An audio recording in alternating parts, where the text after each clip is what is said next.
Hello everybody and welcome back to Kurak Educational Park. Today will be the last episode of Kurak Educational Park for one simple reason that my computer is starting to have some problems with being able to smoothly run this zoo. I actually did have more plans for this zoo, a couple of more habitats, a new area, but unfortunately the game has decided for me to basically end the progress on this zoo. But to finish it off, we'll do a cute little build with the Wombats and the Aardvarks in a nice little night house.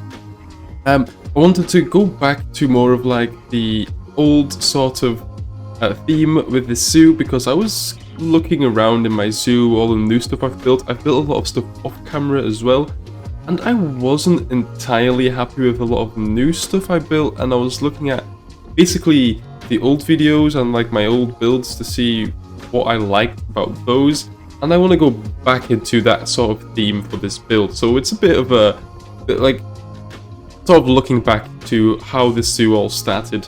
I'm using the same building palette like I did in the very first episode with the striped hyena and with a lot of the other episodes like with the wallabies, and also sort of the same architectural style.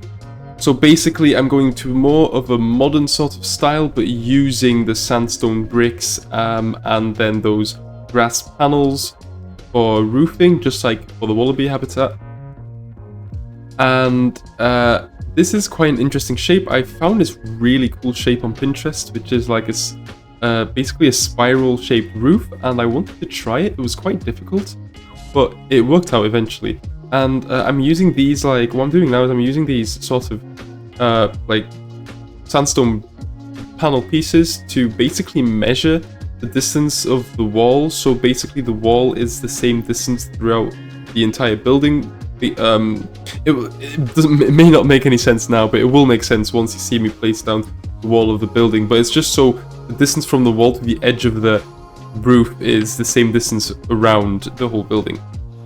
But yeah, I'm going back to basically the same sort of vibe, and it's very eco-friendly, and you know, it is an educational pack, or at least it's trying to be an educational pack. But I have added some story to the pack since, a lot of story I've come up with, especially with the new area that I've built off camera. Basically, it used to be an old sort of, not specifically decrepit, but let's just say not specifically an ethical zoo, but all zoos, especially very old zoos, and the most, let's say, good for the animals' welfare. And then obviously throughout time, a lot of new buildings have been added and a lot of changes have been made to the zoo to make it more eco-friendly, to make it more animal-friendly. And then you get modern zoos like we have today, because a lot of modern zoos today were very, let's say, behind when it first opened. Like, let's say, especially a lot of early European zoos nowadays, they weren't always that, you know, nice as they are now. But yeah, I wanted to add that story because obviously it's not a nice story for the animals. Well, I guess it is, because now they have a nice zoo, but it's obviously not a nice past for the animals. But it is very realistic, because that is what happens a lot of the time. These old zoos don't really care about the welfare of the animals, but they care more about just showcasing the animals to the public. And then later they realize that, you know, animals have rights as well, and they need to be cared for and have a comfortable environment and stuff like that. So basically the zoo can be divided into like an old area and a new area, and you can see that more clearly with the architecture. The new area has more modern architecture, whilst the old area obviously now being modified to suit the animal enclosures perfectly. The actual buildings that obviously still remain there do look more old, and well, you will see once we do a full tour, which I will do. I think hopefully, if my planning goes all right, there should be an upload of the full zoo tour. Let's say half a week after this video uploads, maybe a full week. I will see. But yeah, so I haven't really talked about the animals that we're adding in this build, because this is a night house, and we will be adding two cute animals that I think everyone loves, which is the Wombat and the Aardvark, being the first in the alphabet. And yeah, basically it's a small night house, and I've never really done a real night house before, so I thought it was quite fun to do. I wanted to make it really feel like a night house by having, you know, the very dark room and blue lights and stuff like that. So I've tried to replicate that as good as possible. But then obviously for the enclosure, the night house is obviously indoor, but the Wombats and the Aardvarks do have an outdoor area as well, which you can also look at if you want to. The exhibit is right next to the dromedary camel exhibit, if any of you remember where that was, so kind of to, you know, orient yourself into the zoo. And I'm using a lot of inspiration from my previous build, so I'm putting grass on top of the grass panels to make it more like detailed and random, I guess, a bit more wild. I really enjoyed doing this build. Like, I felt like with a lot of my later videos, especially with the Arid pack, a lot of those builds, that I was kind of just not really putting the same detail or the same sort of care into my builds as I've done in like the beginning of this zoo. I was kind of, you know, I wanted to finish the zoo as quickly as possible, but maybe that was a bad mindset because I really took my time trying to make an actual interesting shape and an interesting looking building for these night animals, or these nocturnal animals, that's the word. And I really had fun making this really interesting shape. It's not the biggest building. Initially it was going to be a bit bigger, so the indoor section isn't as big as I initially planned it to be, but at the same time it looks very cozy, it looks very makeshift, and it's fun. It's really fun. And yeah, I'm using panels basically to make the darkness of the night house, because the walls are basically just trying to be as dark as possible to give the extra good dark effect when viewed from the inside. And obviously you have to view it at nighttime as well, since that's just how the game works. At daytime it's just bright, as you can see, but at nighttime it looks very dark and spooky. Not specifically spooky, but as if it's night, you know? That's because it is. But yeah. And I haven't built an enclosure for Wombats before, I think. Although I could definitely be wrong. I'm pretty sure I have not built an enclosure for the Wombats, so that's really fun to do as well. I love the Wombats, one of my favourite animals. I mean, it's a marsupial, so obviously I love it, and it's Australian, so that's a big bonus. And in the Aardvark, I have definitely built a lot of Aardvark enclosures. Actually, interestingly enough, the Aardvark was, if I remember correctly, the very first animal I've ever built an enclosure for. Although no, because I revert back to the beta when I used to play the beta, and I think the first enclosure I built there was the gharials, or the lemurs. But at least with the full release, I think the Aardvark was the first animal I built an enclosure for. Which was some very different times. I have evolved since, at least I hope. And also, interestingly enough, the very first Planet Zoo video on this channel is an Aardvark as well. Although I do not recommend you specifically going to that video because it's not the best. It's, yeah. I mean, if you really want to, you can always check it out, you know. But yeah. For the roof, I'm using a wooden, like, custom round roof that I thought looked quite cool. But interestingly, I used one of those pots from the tropical pack to put on top of the roof as kind of like finishing the roof off, basically. And I thought that actually looked quite well. I was quite proud of that. And then for the rest, basically all the invisible fences, because there's no Planet Zoo fences in this enclosure. And as you can see, the Wombats and the Aardvarks are in, and they have a reasonable outdoor area, I would say. I think that's quite large, you know? I think that's quite reasonable. And I'm copying a lot of the building pieces I've used of like previous builds. Then what I'm doing here is, as I said, I'm trying to go back to like the original sort of design that I've done in the first couple of episodes of this zoo. And I've noticed, especially in the first episode, that I've used these geometric shapes I basically haven't done anywhere else in the zoo.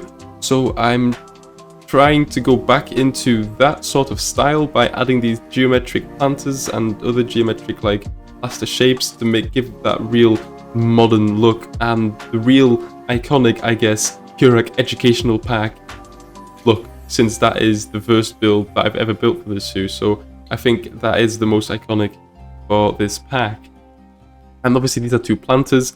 And then I thought, you know what, sod it, I'll just use the already pre-built like geometric cubes and rectangles and prisms that I've already built for the striped hyenas for the rest of this habitat, because, you know, it's on the other side of the zoo. You don't really see it's copied, and it's just time efficient.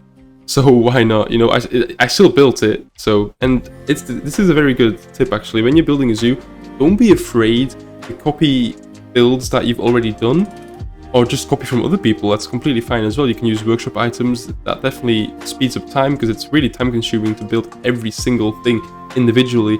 But even if you don't want to use workshop items and you just want to use your own stuff, if you build, for example, a fence or a wall or some like nature feature or anything, you can just copy it. You can use it throughout the zoo, because not only does that bring like conformity and unity throughout your zoo and makes it look like it's in one set theme, because you're using the same walls and the same nature sets and the same other things that you may have made, but also it saves a lot of time, and it's not noticeable.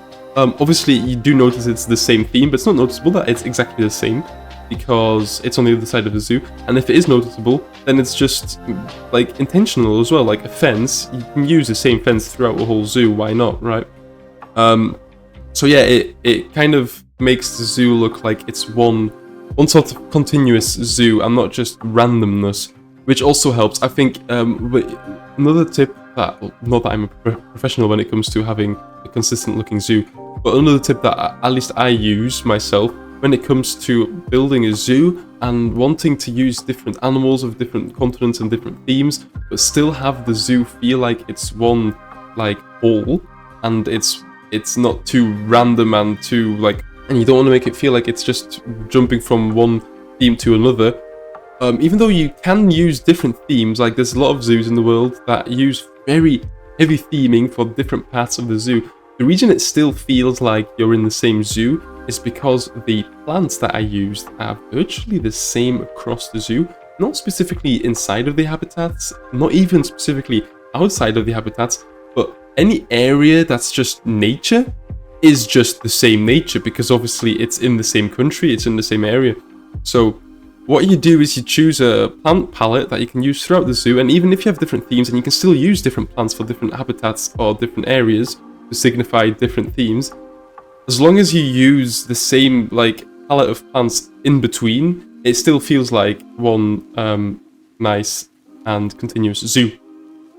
And the same goes for, obviously, as I said, just reusing your own custom pieces. It's really a time saver, and it really helps with making a zoo look very nice. That's basically my sort of tip of this video on building a zoo. Not that I'm the best person to give this sort of advice, because I still struggle with that sort of things myself, trying to make it look all nice, I guess, and not just random. But I think those 2 things do help a lot already. But yeah, that's basically all I've had to say about the zoo. One more thing I want to say is that after this, as I said before, there will be a full zoo tour, and then I will upload the zoo on the workshop. I don't usually do that. I haven't really done it a lot, mostly because I forget or because I can't really be bothered to.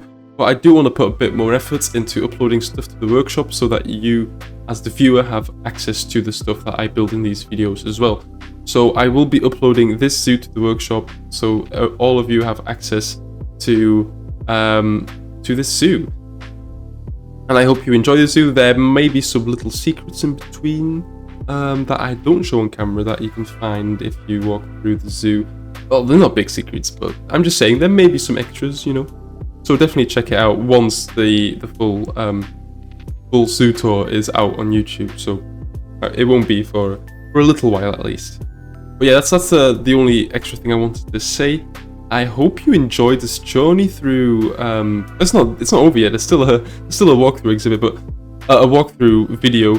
But I hope you enjoyed this last speed build of this zoo. And don't worry, there's more zoos that are still unfinished. So Still more videos to come, new zoos that can be made, but Kurak Educational Park, after this and after the full zoo tour, is finished. This is actually the biggest zoo on YouTube that I've ever built, and also the most successful that I've ever built, so I really hope you enjoyed the Kurak Educational Park, and enjoy the rest of the speed build. I will be back at the end of this video for a little tour of the habitat, so definitely stay till the end, and well, I'll see you at the end of the video. Goodbye. That's all that matters. We saw as well that even the people who are working behind this project believe in people for who they are.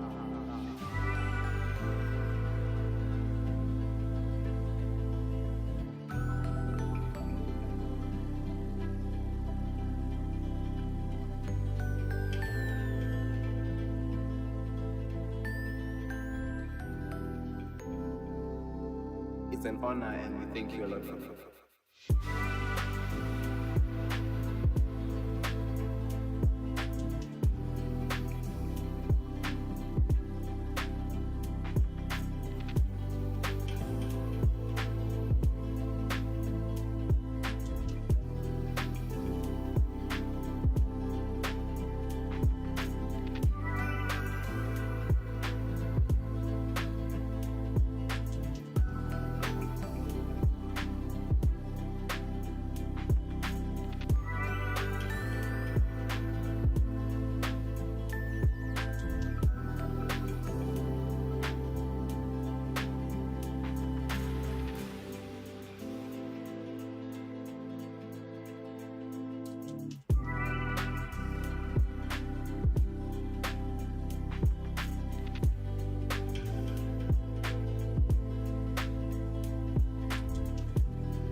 For who they are.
Alright, so welcome to the final walkthrough of Kurak Educational Park.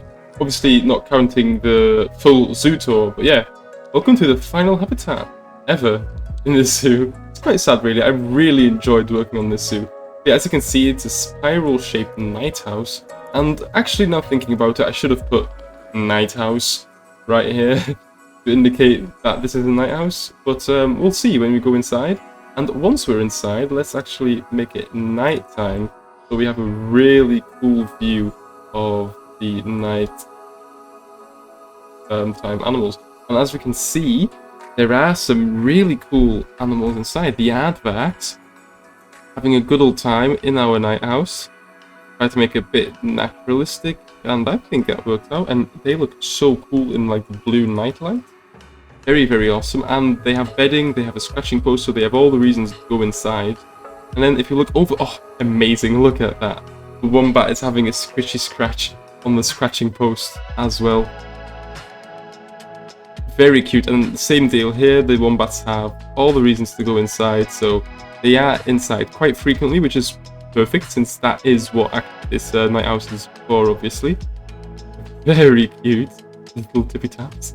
The only thing I'm a bit, let's say, sad about is the fact that you can see the entrance there.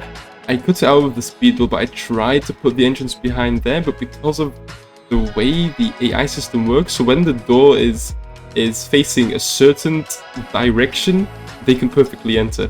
When it's in a different axis, they suddenly cannot enter.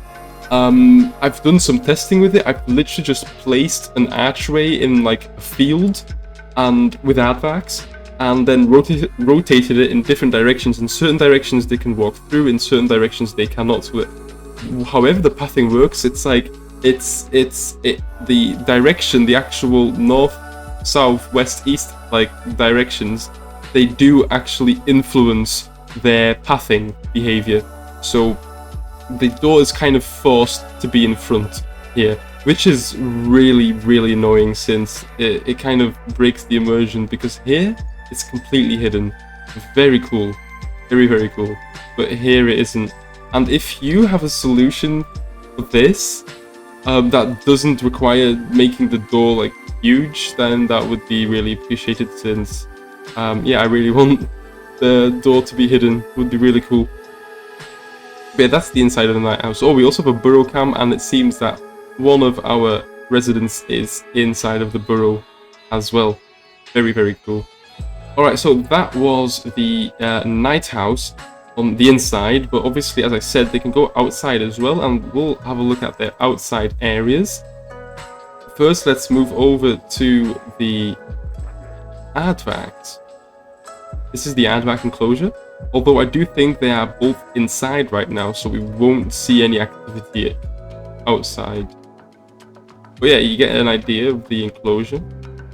Very cool. As we see where they go in. It would have worked so perfectly if it would be there, but I can't get it to work, unfortunately. It's really annoying. And if you continue over on this side, then we can maybe see a Wombat if they are not inside as well. They are night, obviously they are nocturnal animals after all, so it would make sense that they would be inside right now. But yeah, this is basically the enclosure. This is a full zoo tour. I put some like decorations around here as well. It's completely finished. Everything's done. Made some cool signs over here with Kurak Educational Park and the Wombat, obviously, to promote the Wombats. But yeah, this is everything. This is the zoo finished. We'll do a full zoo tour very soon. Spoilers ahead. And oh look, there's the Aardvark. Hello. A good old time outside. Yeah, I hope you enjoyed this speed build, and I hope you really enjoyed the journey through Kurak Educational Park. And if you haven't, then you should definitely watch the series. It's my biggest zoo yet, and it's complete now. So I hope you enjoy this speed build, and I'll see you in the final episode when we do a full zoo tour next week. Bye-bye.